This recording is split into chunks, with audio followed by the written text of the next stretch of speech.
Great.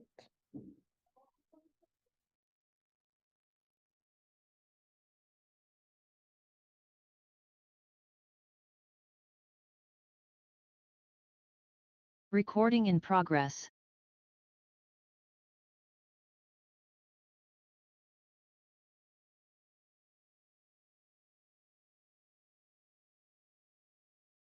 Where are you in the office?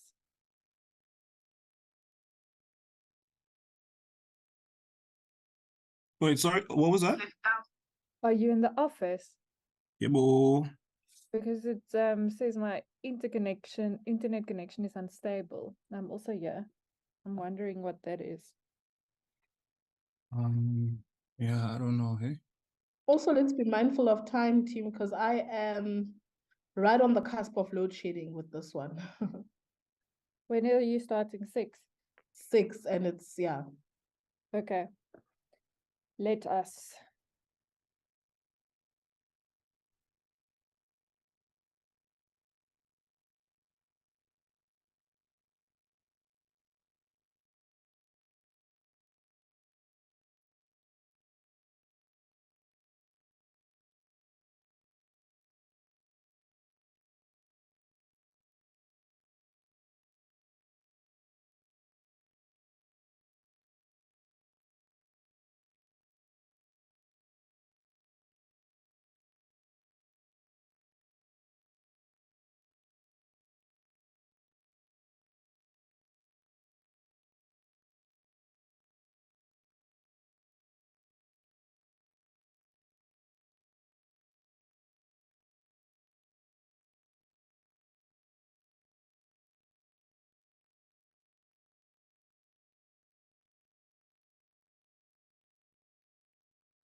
Hi, everyone. We're just giving it another minute or two for people to step in.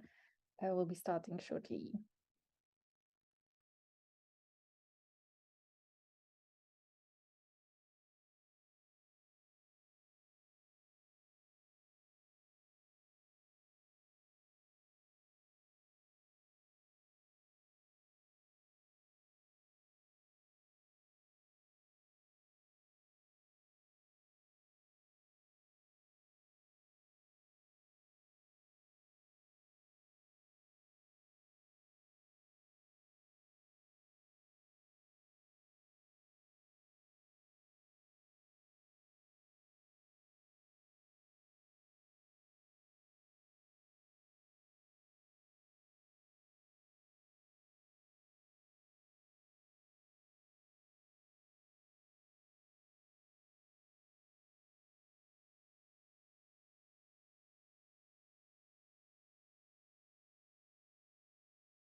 Hi, good afternoon to everyone who is here. Thank you very much for your patience the last couple of minutes. We are going to start. Thank you very much for joining us for this webinar this afternoon entitled How Public is the Digital Public Sphere? An examination of the 7th-month ban of Twitter or X in Nigeria, presented by Dr. Olutobi Akinbade. The Center for the Advancement of Non-Racialism and Democracy and the International Office welcomes you here today. My name is Olivia Lewitz. I'm a postdoctoral research fellow here at CANRAD alongside Olutobi. And this event today is to speak about the work that he's been busy with as a postdoc over the last couple of months. So I briefly want to introduce you to Olutobi, and then he will take over from me. Thereafter, we will have a question and answer session that will be led by Nhlakanipo Mashlangu, who's a research and engagement intern here at CANRAD. So during the presentation, please feel free to pop your questions into the question box. There will be ample time for discussion afterwards. Any thoughts, any ideas, you're also welcome to switch on your camera and speak to Olutobi. So thank you all very much for being here. Just a brief introduction on Dr. Olutobi Akinbade, who's a Vice Chancellor's Postdoctoral Research Fellow here in the research program at CANRAD at Nelson Mandela University. His research focus is on the intersection of various forms of journalism and media with questions of social justice, democracy, and citizenship. One of his forthcoming publications from his ongoing postdoctoral research is a peer-reviewed chapter in an edited volume entitled Communication Rights in Africa, and it is due to be published later this year by Routledge. Thank you all very much for being here, and Olutobi, I hand over to you. Thanks. Thanks so much, Olivia, and a very warm greeting to everyone. Everyone that's found out, that's been able to carve out time to be with us in this for this session. Thanks so much for finding out time to be here. And I must start by expressing my gratitude to the leadership of CANRAD and also to all my colleagues at CANRAD for the support I've enjoyed so far in CANRAD. And I'm also going to appreciate also all my colleagues that has been useful also, that's been supportive over the years, not just at CANRAD, but throughout the postdoctoral journey so far. And of course, I want to thank everyone for finding out time once again to be here. I know it's getting to the hectic time of the year. So yeah, I'm glad we could still bring together a couple of persons, quite a number now, and I'm sure others might still be able to join us depending on what the situation is at their different locations. Okay, without much ado, my talk this afternoon, as Dr. Lutz has rightly introduced, is titled How Public is the Digital Public Sphere? And it's basically an examination of the 7 months ban on Twitter in Nigeria. As we all know, Twitter is one of the social media platforms that has been useful for many people, not just in Nigeria, but across the globe. And of course, it's no longer Twitter, it's now known as X. Yeah, it's no longer Twitter, it's now known as X. And in this presentation, I'm approaching Twitter as useful, as a platform that is useful in creating a public space of some sorts, not just a public space, not just for entertainment, not just for entertainment and to catch up on celebrity gist, but also as a public space for national, regional, and local conversations. And it's one of the main social media platforms in Nigeria. And one of the ways it has been useful so far is people's ability to access alternative news, via that platform. So of course, it's no news, and it's not just unique to Nigeria that people are getting a little bit tired.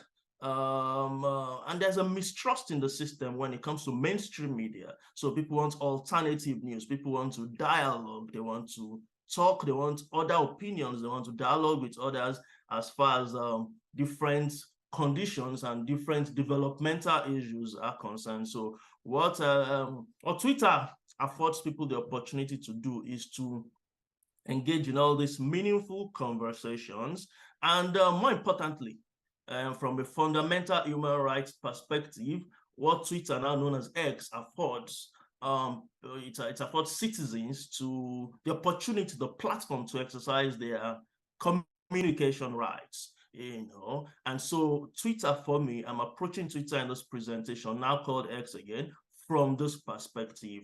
And it's also important to give some kind of background to Twitter use in Nigeria and when it was banned. So between June 2021 and January 2022, that was when Twitter was banned in Nigeria. It was banned for these 7 months.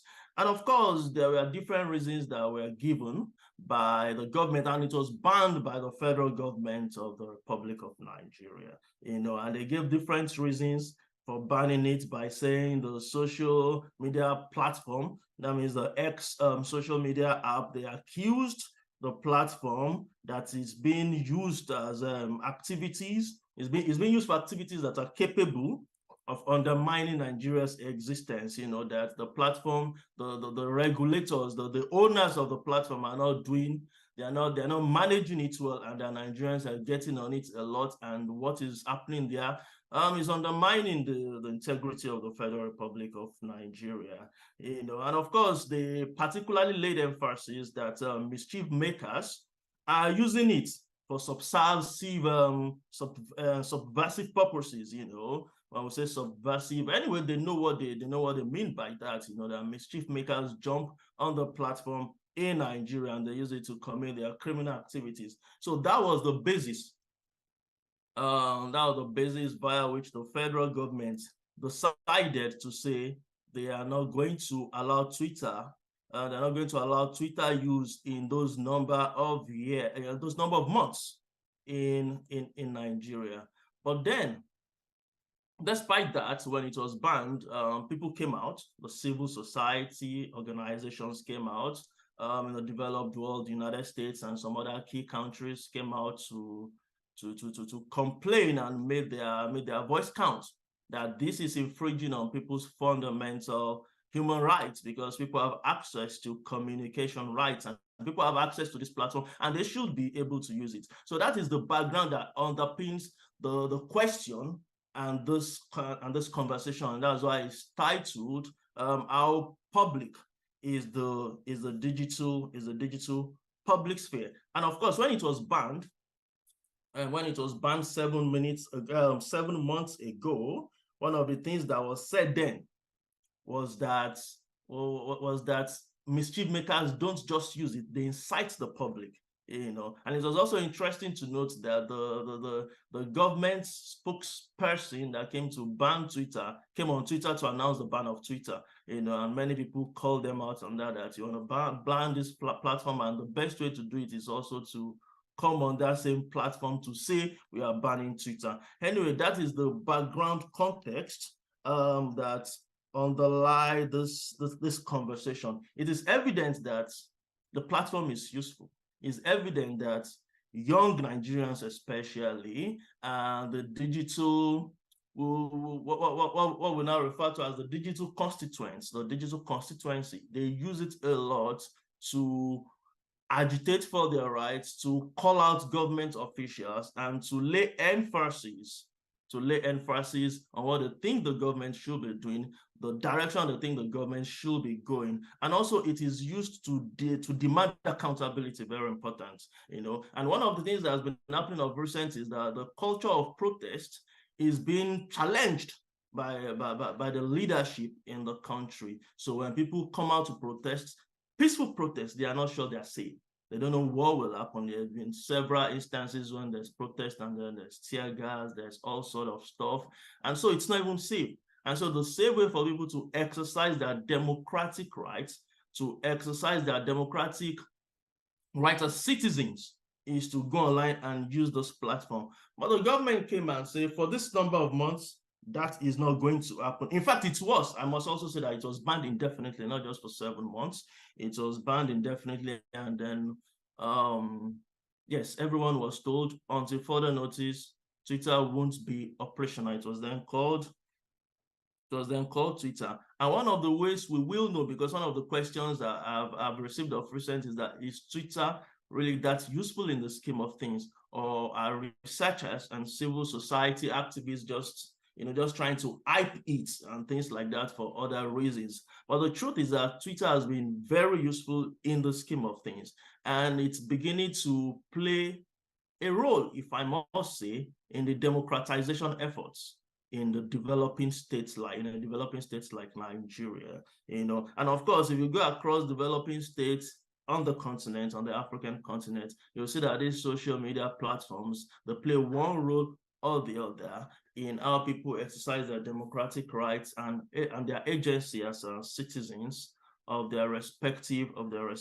countries. But be that as it may, it's obvious that the government of the day in Nigeria, they didn't want that. They felt it was getting too much, so they clamped down on that platform. And one of the ways we know that the platform was useful is the protest that happened in year 2020 in Nigeria. It's called the End SARS protest. And the End SARS, then the SARS means it's a special anti-robbery squad by the Nigerian police. So the Nigerian police has this anti-robbery squad they call SARS. And so it was an hashtag End SARS protest then in year 2020 in Nigeria, where people came out to protest against police brutality, and this agitation,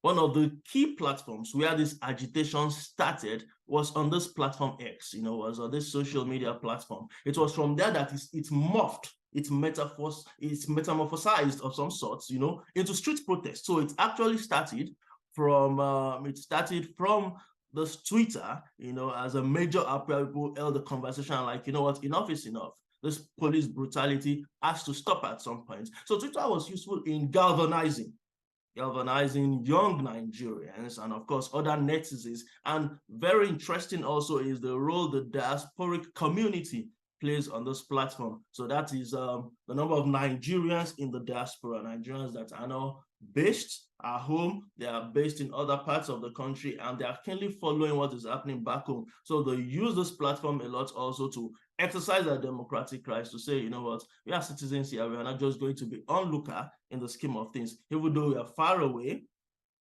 but this platform is useful for us, and we are going to be using this platform to exercise our rights. We're going to be using this platform to come out to say our rights has been infringed in this way or in the other way. So that police brutality was, Twitter played a very key role in attacking, in protesting against that police brutality, and eventually it was disbanded. So that speaks to how useful the social media X app has been in the scheme of things. But be that as it may, the government felt no, it's been too much, and they needed to ban it. And of course, it's not just banning Twitter that was the issue, it's the context, because in year 2015, there was a bill in the Senate, in Nigeria's Senate, the bill was proposed in the Senate that the senators wanted to pass into law, and it was a speech prohibition act. That was not exactly the wording, but the intent of the intent was to clamp down on use of social media, to say social media. And in one of the bills that was presented before the floor of the Senate, then one of the things that was said was that anybody found guilty of misusing the social media platform is going to be sent to 2-year imprisonment. Will be sent to 2-year imprisonment, or he or she is going to pay major fines, that's many category of persons found guilty. And the problem with that bill then was that it was very poorly worded. It was very poorly worded. It wasn't used, it wasn't done appropriately, to say the least. And what began to happen then was that, of course, civil society came out and other well-meaning Nigerians that refused to be onlookers in the scheme of things, then to say, you know what, these platforms, the social media platforms are useful, and we're not going to sit back to allow allow laws to be established or bills passed into law that is now going to hijack people's communication rights. So that bill was passed in 2015. That bill was not passed. It was presented, but it was thrown out because there were several agitations from several quarters that said, you know what, this cannot pass. And also in year 2019, yes, in year 2019, there was another attempt, by another senator of the Federal Republic of Nigeria, came on the floor of the House to say, you know what, we have to do something about these social media platforms. The social media platform is threatening, these social media platforms are threatening the unity, the unity of Nigerians, and that they must clamp down on it. And of course, what they said was that it's used for hate speech, it's used for misinformation, it's used for all these things. And the person actually proposed, the senator, Senator Musa, that's a person's first name, So the senator came, I think there's some noise. I can hear the background. Okay, the person is muted. Okay, so the senator proposed the bill, and the main reason the senator gave for that was that the social media platform just needs to go, and that there must be a stiff penalty for anybody that misuses this social media app. And the stiff penalty that the senator of the Federal Republic of Nigeria then proposed was death by hanging.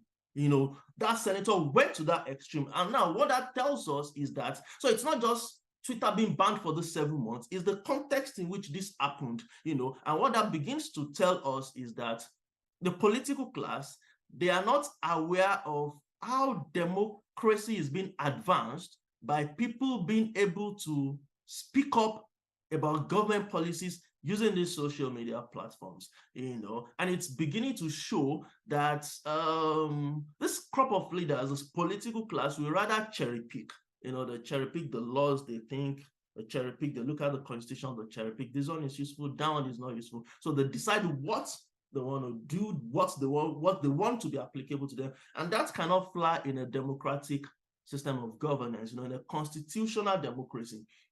There's no place for that. You don't cherry pick, you obey the constitution to the letter. But as far as these people are concerned, of course, I must also say at this point that it goes without saying that there must be efforts to mitigate against hate speech, against misinformation, against fake news. Efforts must be made.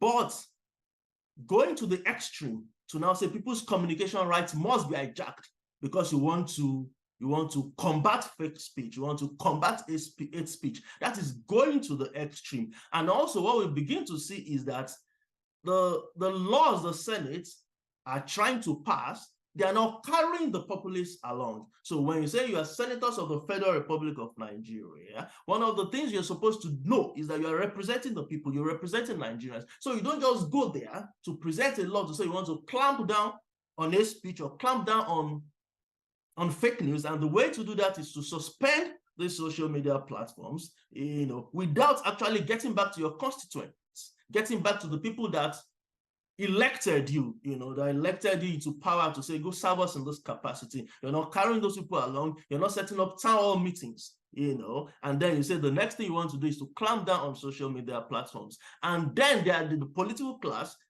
is still the first set of persons to come out and say, this is a democracy. This is a democratic system of governance. So the question is, do this set of leaders, do they understand what democracy is all about, how democracy is advanced? Is it that they do not understand, or they understand they're just deliberately feigning ignorance by saying this is the way they want to go? And one of the senators then that proposed the law to say, you know what, we want to silence the use want to silence fake news. And the best way to do that is to say no to social media platforms. They need to be heavily regulated. A particular senator mentioned that he's acting in national interest, and I'm doing a content analysis presently of quite a number of news media across Nigeria, and I'm doing that content analysis to see the speech, and the news coming from the political class. And what I'm beginning to pick up is that many people come out to say they are doing stuff that are not right within the context of a democratic system of government, things that are not constitutional, and they say they're acting in national interest. So that begs the question to say then, these political leaders, do they even understand what national interest means in the scheme of things? And that we need to have a town hall meeting where those guys are asked to say, when you say national interest, what exactly do you mean? Because when Senator A comes out and this other politician and this other political class and say we're acting in national interest, and acting in national interest is to suspend Twitter. Now, the focus of this presentation is not on the financial implication of the 7-month suspension, but it's also important to mention that on a daily basis, thousands of dollars were lost by Nigerians when this suspension came. When this suspension was affected by the government. That's not the focus, but that happened in this day and age. There are people that their sole business is on Twitter. There are people that what they do for a living is social media, and Twitter is one of the key apps they use. And not just as part of their organization, but for business purposes, for instance. That's not the purpose of this conversation, but also in a democratic system of governance, when you take away the economic means of people's survival, and you say you are acting in their national interest, it begs the question that, what then do we call national interest? How then do we begin to make sense of national interest? Recently in the country,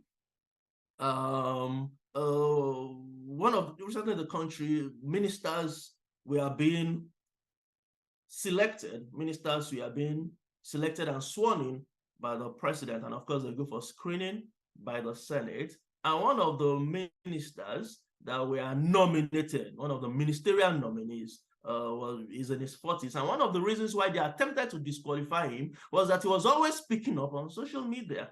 And the senators were like, no, we're not going to confirm you. You are not going to serve as a minister of the Federal Republic of Nigeria, because everything you do is bash the government. Everything you do is to criticize. Everything you do is to just say what is not right and call us out every now and then. How do you think you will go now and going to ratify your appointment to be a minister in the Federal Republic of Nigeria? So that goes without saying that the set of leaders, they do not understand how these platforms serve democracy. They do not understand exactly, when we say constitutional democracy, what does that mean in the scheme of things?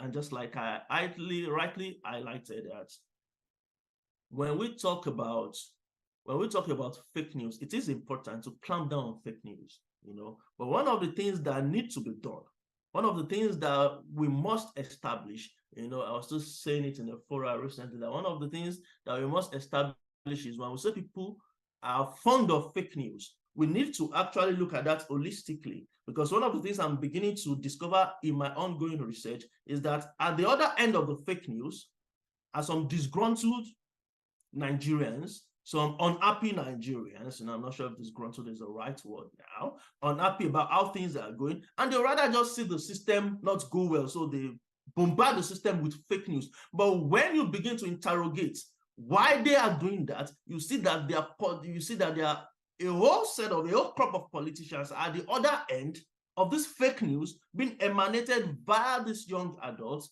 on social media platforms. So what I'm trying to establish is that when we even talk about fake news, when the politicians come out and say, no, we need to suspend those platforms because it's fake news, hate speech, and the likes, they are still the same set of people that when you interrogate that carefully, you are likely to see at the other end of the fake news.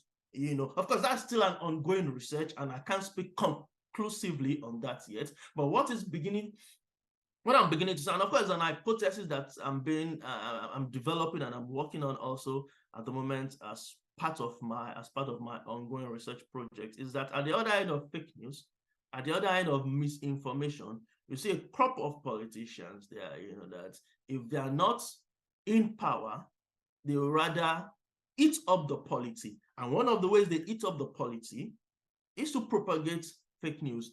And this same set of politicians cannot now come to the fore and say we want to combat fake news. And the best way to combat fake news is to clamp down on the use of social media platforms. Because what then happens, part of my research is largely with the core of my research, if I must say, is with young adult Nigerians. And what I'm beginning to discover is that people are agitated. People are not willing to go out to protest. They're not willing to go out. South Africa has a better protest culture. South Africa has a better culture when it comes to, we want to come out and say this is not going well, even though, of course, it's not like where it should be, but Nigerians are a little bit not there yet. When we came out in 2020 to protest, quite a number of persons were missing. Until today, some persons are not being accounted for. They've not been able to account for some persons since 2020 as a result of that NSAS protest, protesting against police brutality. A lot of things happen there. So that already tells people that you can't come out to protest, you are not safe. So they stay back and say, what, how then do we exercise our democratic rights, our communication rights in the scheme of things? So what they do is to go online and engage and demand for accountability. And one of the reasons why the political class are also beginning to agitate, and social media must be regulated heavily and not looking at it holistically, is also because when you interrogate that carefully, you do not just see them in the scheme of things. You do not just see them trying to play both sides of the divide. It's also because of what they call national interest, which at the end of the day is just selfish interest. It's selfish interest of trying to say, what, we want to eat our cake and have it. And that is what we are seeing across the West African region now, that people are beginning to say, what, is democracy really working? Is democracy what we really want to do? Because people are getting weary, people are getting tired of the way things are being done, of the way democratically elected leaders parade themselves, in the scheme of things. And one of the things that I want to highlight in this talk is the precarity of democratic institutions in Nigeria. And not just in Nigeria, it's a continent issue, but I'm narrowing down on Nigeria in this talk, that the democratic institutions are not being strengthened. Rather we have some set of politicians becoming seemingly more powerful than these institutions, and people are beginning to say, what, how long are we going to do this? And how long are we going to keep this up? How long are we going to keep doing this? And of course, it's also important that I mentioned that when there was that clampdown on Twitter, there are a lot of tech-savvy young Nigerians that found their way around it, rerouting their VPNs, and things like that. And people that are tech-savvy, they know their way around it, that you can't be in this country, but you reroute your Twitter, you now X, you reroute the app to another country. So officially, it's as if you are in another country where you're actually in Nigeria. So they're still tweeting, but not everybody could do that, But that is not even the crux of the matter. The crux of the matter is the fundamental issue here, which is about human rights abuse, human rights not being respected in the scheme of things, and how democracy is not really working. And one of the things I also want to highlight as I begin to think of the best way to wrap up is that it's becoming obvious that democracy is not working, the best way it should. But then we have a crop of Nigerians, for instance, the older generation, that say, what, democracy is not working, but it's the best form of governance. And I believe that too. There are many of us that believe that too. That is the best form of governance. But be that as it may, we must be careful to note that there are young adults growing up now Now they are tired with what is happening now. They are tired with the way things are being run. And one of the things I'm beginning to bring to the fore in my research, one of the papers that is forthcoming, I talked extensively about that Nigeria and the Fourth Republic presently, so when you look at the young adults now, you see that some of them, the only kind of governance they've seen is democracy. They've not been under a military rule before, so they can't compare and contrast. For the older generation that has been able to compare and contrast, they know that as bad as democracy is in Nigeria, the way it's being practiced, democracy is not bad, democracy is good, it's the best form of governance, but the way it's being practiced in Nigeria, many people are not happy. But as bad as things might be, we must strengthen the ends of our civil society organizations. We must continue to demand for accountability. The solution is not military intervention. There was a report in Nigeria recently of some young adults that went to a military barracks, and they were literally begging for military intervention to say, you know what, democracy is not working in Nigeria. Let the military take over government. Let the military take over government. We're tired of what we are seeing here. We're tired of democratic style of system of governance as it may be. And that, as simple as people are taking it, is deep. It communicates something to us that we must take heed of things going on now. And of course, those that are very savvy of what is going on in the continent, there was a military coup in Niger Republic, July 26, a democratically elected president was ousted from power by a military junta. Niger borders Nigeria. That's a border country, In fact, you share across several states in northern Nigeria with Niger Republic.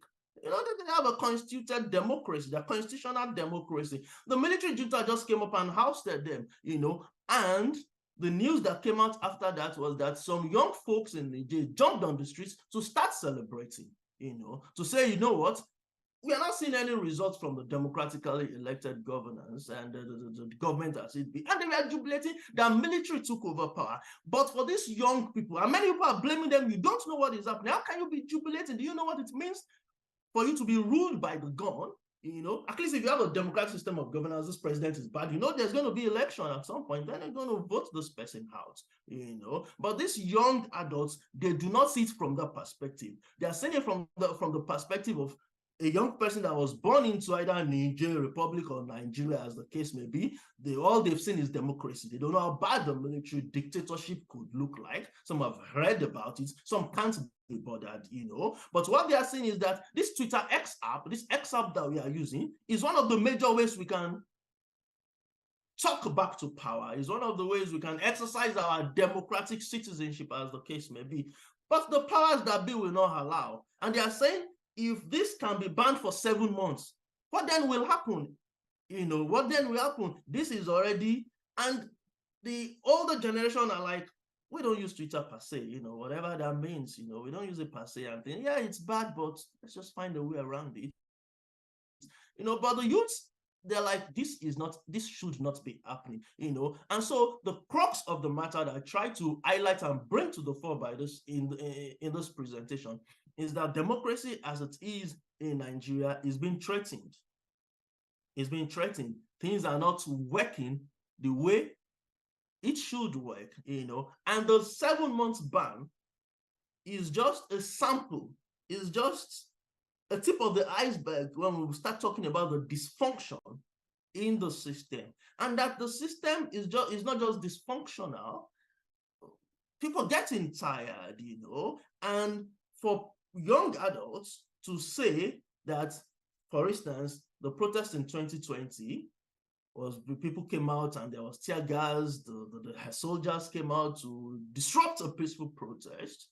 And people went missing. People could not find their children. Till today, there are people that don't even know where their children are. Since 2020, as a result of military men being used by governments to disrupt what is happening. You see that? And so people are beginning to say, you know what is happening is this still the democracy was signed up for? And so one of the things I'm beginning to push out for as a system of advocacy from my side, alongside other colleagues and some civil society organizations I'm trying to collaborate with, is that we must first appreciate how hectic, how complicated, how fractured the system is. Because many people do not really see it as fractured, as they don't see how fractured it is in the scheme of things. Things are really fractured. And when we look at what happened in Gabon, just a few weeks ago now, August 30th, there was a military coup there. The president, Ali Bongo Dimba, Ali Bongo Dimba was ousted out of power by the presidential and military guard, and now he's locked up.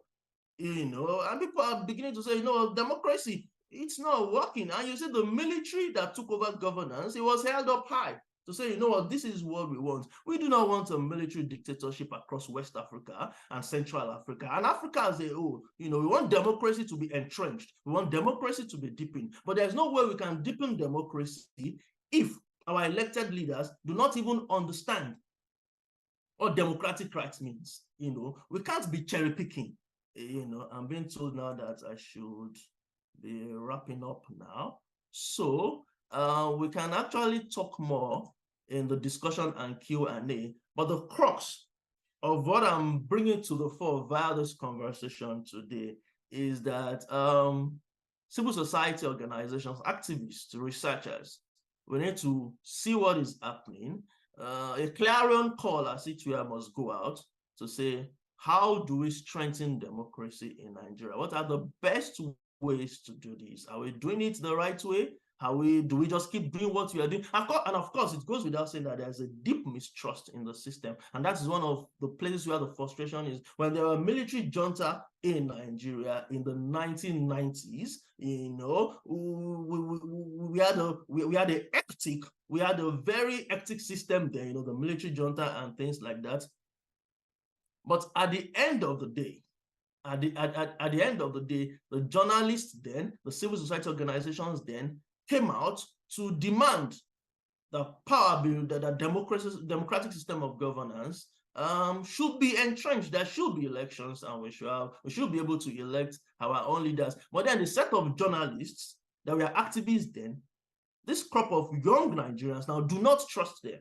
So when there is that mistrust in the system, so it's not just the political class that is not being trusted, that are not being, they don't trust the political class, it goes without saying, but also even a crop of the journalists, a crop of.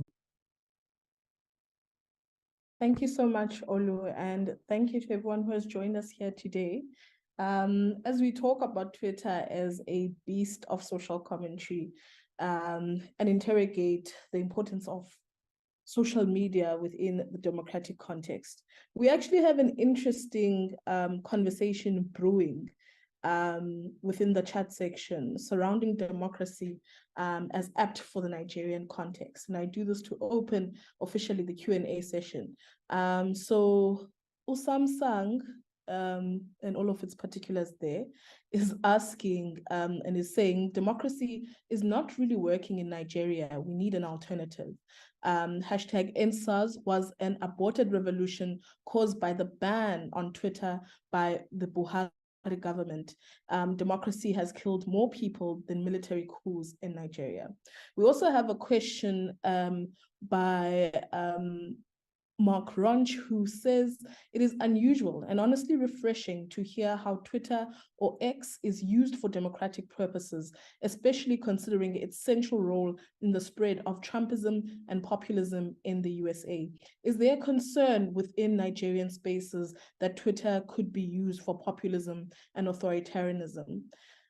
And I think the last question or comment that I see here is actually from Canrad, and it says, looking into the future, how might this ban shape future policy decisions in Nigeria? And do you think it would also affect the way other countries in Africa go about making policies? In the next round, I'd just like to, that comment was by Olivia. In the next round, I'd just like to encourage colleagues to continue posting their questions in the chat box. And if anyone would like to ask a question, please raise your hand and I will gladly recognize your hand in the next round. Over to you, Olu. Okay, thank you. Thank you, colleagues, for engaging with the webinar and for the and for the questions. Thank you, Dr. Mark. Good to have you join us. Yes, thank you for your comments and the question. Yes, it's interesting to see because it's the way Twitter X is used for democratic purposes in Nigeria. It's playing a key role. It is playing a key role. And to your question about the concern, is the concern with the Nigerian space is that Twitter could be used for populism and authoritarianism. Yes, there are concerns. There are concerns that it can be used. It's already been used for populism, as the case may be. It is used for that. And that is, it's a public space, so it's a public space. A lot of things are happening at the same time, and like I said, at the other end, you see politicians. At this end, you see political office holders. At the other end, you see political office holders trying to use different populist tactics, to maneuver the scheme of things, different tactics, different systems, to just say, you know what, we want to, because what I'm beginning to see is that if they can't have their way to clamp it down, so the agitation was so much, and after 7 months, they had to okay, it was suspended indefinitely. Okay, we can use it now. But if it must be used, they also want to be able to push their own agenda, So the reason, like I mentioned, the reason why they are banning it is fake news and this and that. When you trace that chain of fake news, you also meet a group of them at the other end pushing it. So there's a lot of populist tendencies that we see in that space. And that is part of the conversation that must be held going forward. How do we use the space? How do we balance things in the scheme of things, while also minding that, while also paying attention to the fact that democratic rights, communication rights specifically here, must be respected, must be upheld. So yeah, there's that tendency, but the conversation is, how do we balance things out? Because what is happening with the political classes, they are using fake news and misinformation, using claims of that as a fig leaf, to systematically curtail people's communication rights. So thank you, Dr. Mark. I'm not sure if I've attempted to respond to your question. The other one, I say that democracy is not really working in Nigeria. We need an alternative. I agree with you that it is not working. The alternative part is, it's democracy is the best form of governance, so far so good. So we must, and I tell people, and that's another thing that I must say, maybe this is not the platform of the fora, but one of the things I've always mentioned to people is that when we talk about democratization, civil society organizations must begin to unpack what that really means. As I've discovered, I stand to be corrected, and not many persons even understand that. So we have civil society organizations in Nigeria now that you see them come out every electoral season, say, you know what, yes, we want to make sure that it's free and fair elections and things like that. But democratization, elections are, that's a crucial part of it, But beyond that, people must understand that there's a part we must play to strengthen our institutions, and that there's a sensitization that must happen way before the electoral season, way before the electoral cycle, And so when we see that this election is flawed, what do we then do?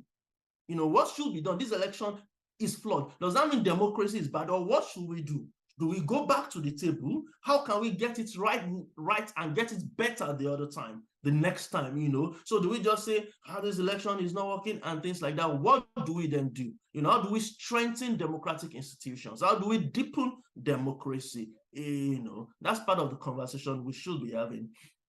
I also see, thank you so much for that comment. I can't see your name. NSAS was an aborted revolution caused by the ban on Twitter.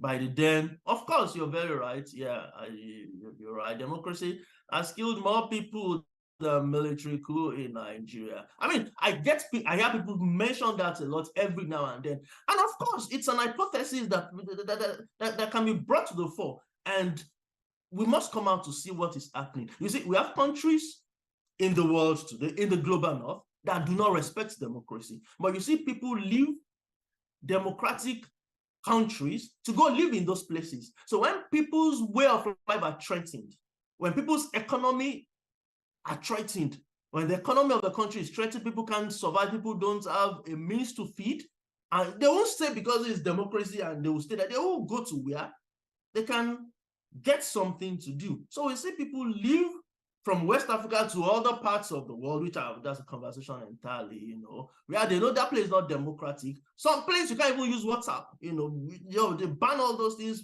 authoritarian system and things like, but they stay there as long as they can send money back home to their families and live well, So we must begin to look at democrat. That speaks back to what I was saying about democratization. It must be holistic, and that's why you could see young adults jump on the streets in Nigeria Republic to jubilate because military men took over power. Some people are saying, they're not really happy. They are giving money to do that. Whatever the case may be, whether they were giving money to hold placards to say they support military takeover, whatever it is, it speaks to the dysfunction in our understanding.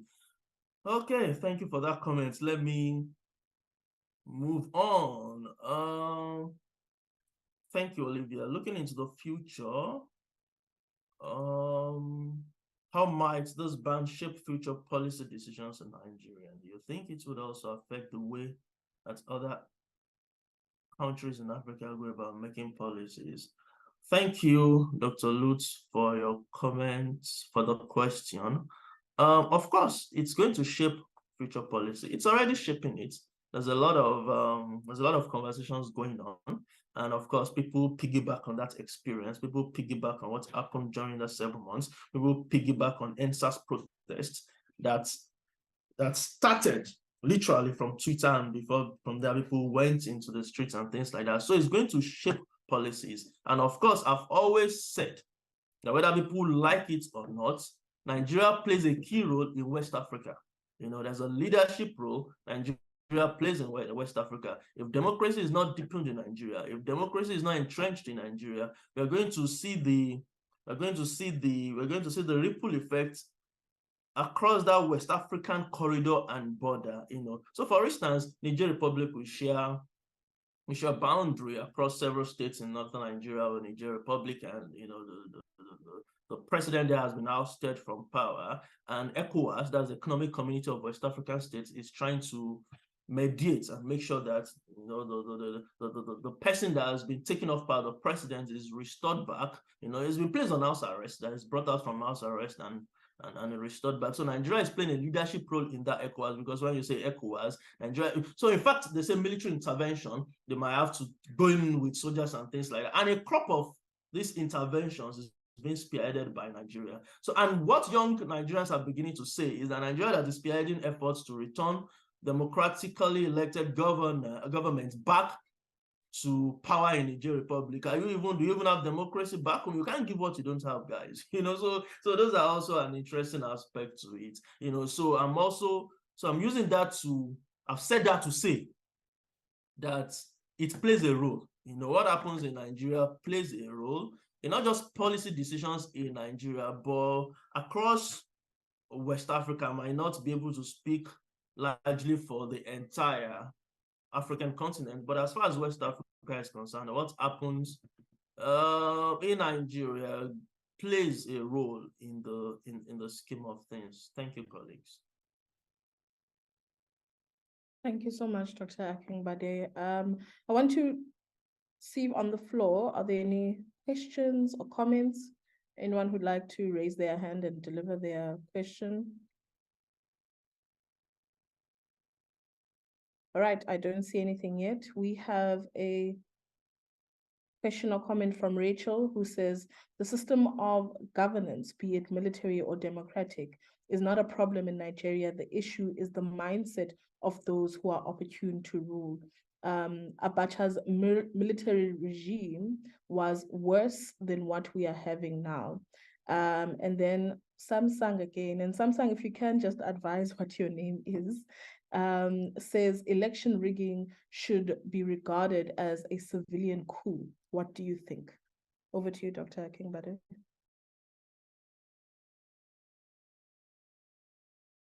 Thanks, Kakanipo, for those questions you've been able to read out. Yeah, good. Thank you, colleagues, also for engaging further.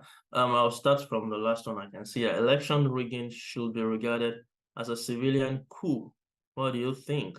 of course, election rigging, it goes without saying that it's embarrassing, to say the least, that, you know, election rigging is something that still comes up every now and then. You know, we're trying to leverage technology to make sure that we have free and fair election, but even at that, there's still pockets of rigging all across the place. And in fact, in some places, massive rigging still happens. So at that point, you see civilians and you see political office holders trying to mess up the system themselves, you know, trying to mess up the systems.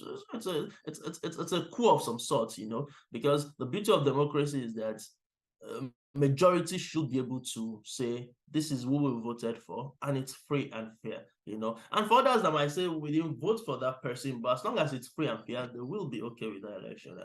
And because they know at the end of the day, there's going to be another 4 years, you know. And that is where we really hope to get to in Nigeria, that we don't see it as a do or die affair, you know, and that there's this thing of, you know, where everybody just, you know, that we begin to see it in the real sense, the beauty of democracy.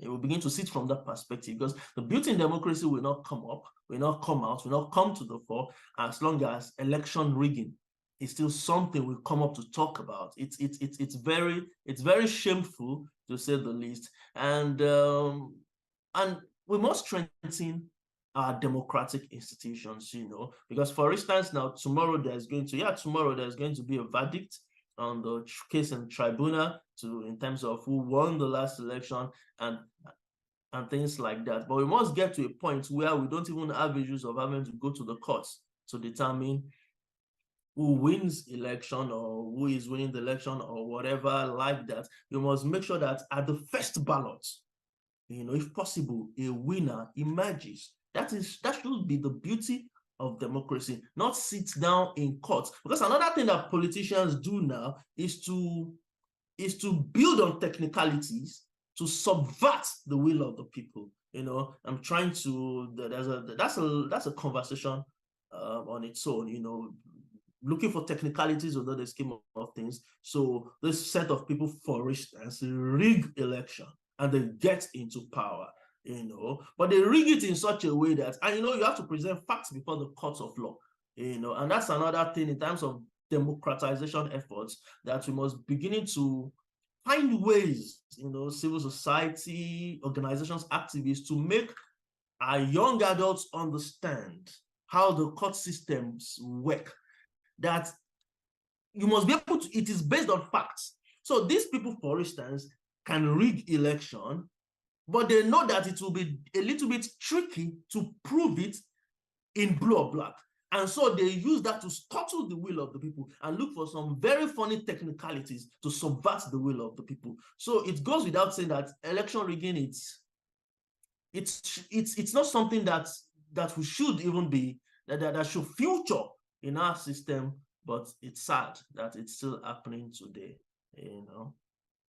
Let me go to I'm not sure if I've attempted to engage with that question. System of governance, be it military or democratic, is not a problem in Nigeria. The issue is the mindset of those who are opportune to rule. Abacha's military regime was worse than what we have now. Exactly. Yeah, the Abacha military regime. In fact, that was nothing to write home about. You know, that's just nothing to write home about. And I agree with you that everything must be done. You know, everything must be done to make sure that we have the right mindset. You know, we have the right mindset. I mean, for instance, this app that was banned, when you start engaging, why?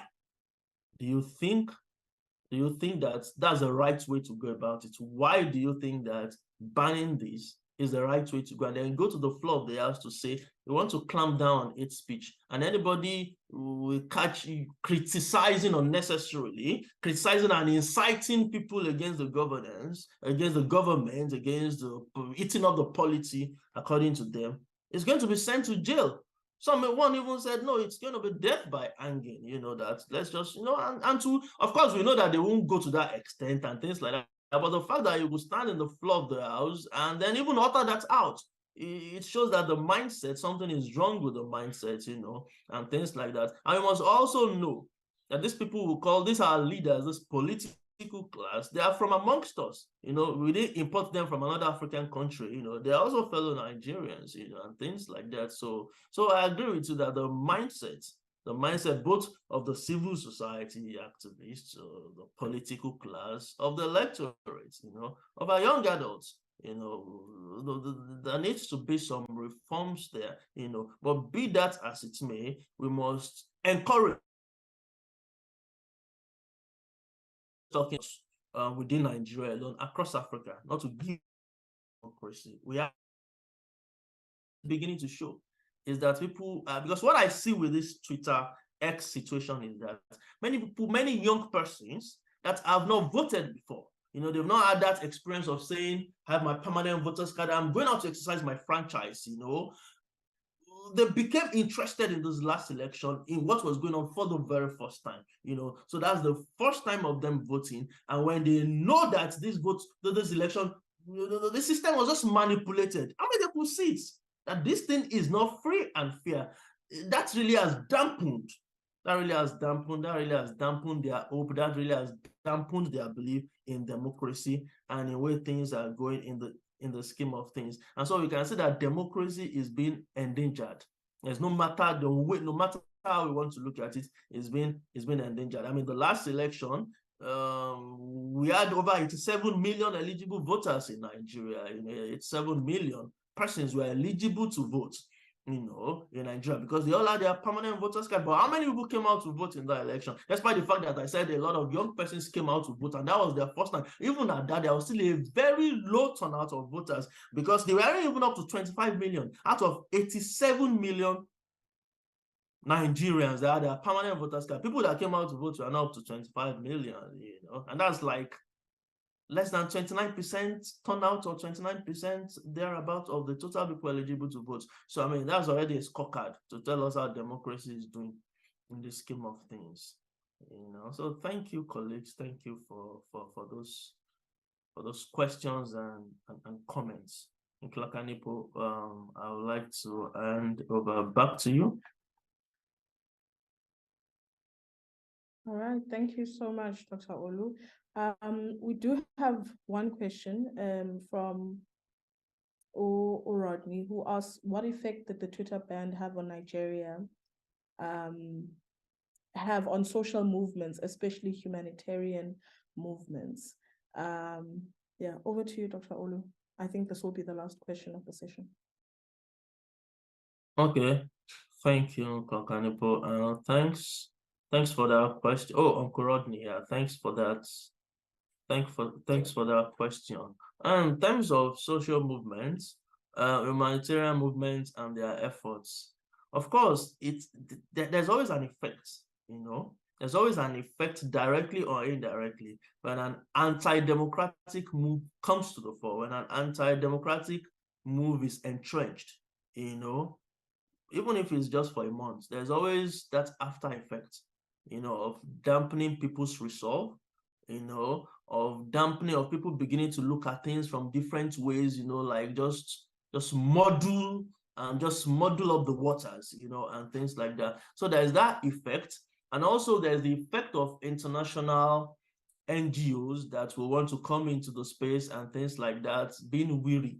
That's what is happening here. This is a democratic, this is a constituted democracy, you know, we understand that, but this ban of Twitter, you know, so that's already that's already a reason to be just careful a little bit, to say, you know, hold on, what is happening here? So that is happening, you know, that has happened a lot, and we still see people say, you know what, hold up, what is happening here? So there's that kind of effect that's beginning to have on social movements, you know, because people are beginning to say, what is happening here? What does this mean? You know, what does this mean for the system and the democratic the democratic governance in Nigeria? So there's that effect. But then what's this kind of forum, you know, should always push out is that it is important, and it goes without saying, that this is not the time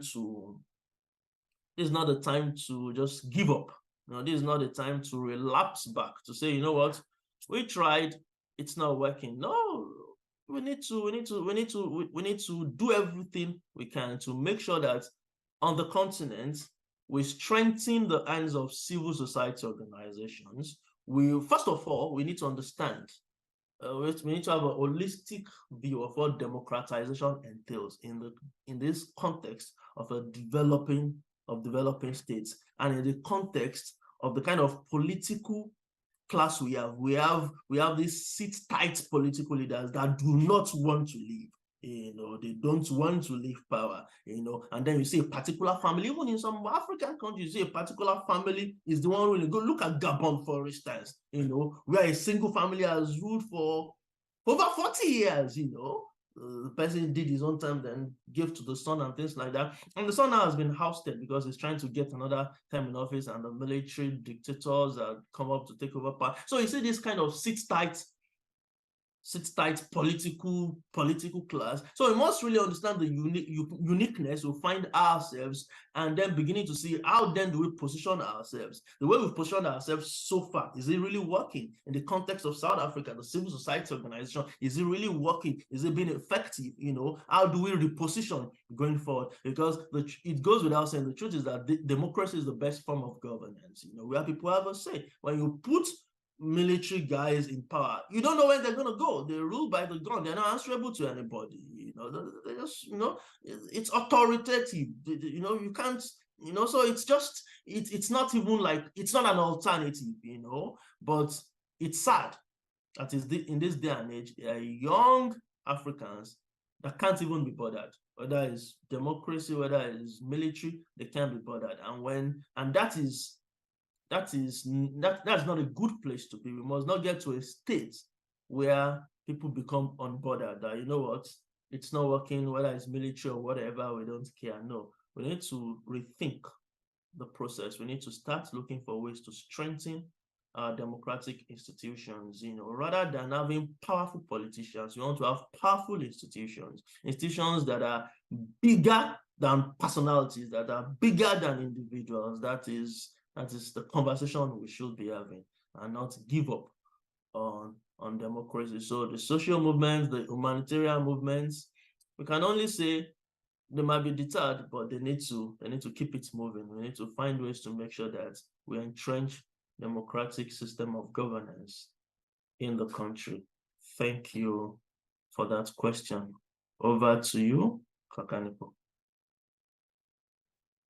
Thank you so much, Dr. Akingbade, and that everyone brings us to the end of this discussion, where we've interrogated democracy and interrogated our own role within our democratic context, and the role that we need to do or play in rethinking democracy for ourselves as young people, wherever we find ourselves.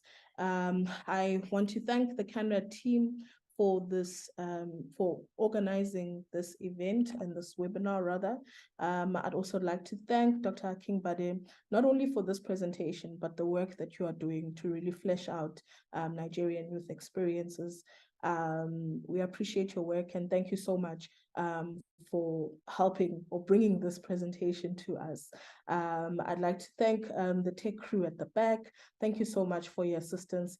And of course, I'd like to thank everyone who took time out of their schedule to join us today. We truly appreciate these engagements. These discussions are the beginning of big things. So we hope that you'll continue to support CANRAD's events and programs and continue to join our discussions, whether it be online or it be face-to-face on campus. We hope to see you at our next event, which is actually happening on the 8th. And we are really grateful for your consistent support. And yeah, that brings us to the end of this webinar, everyone. Thank you so much.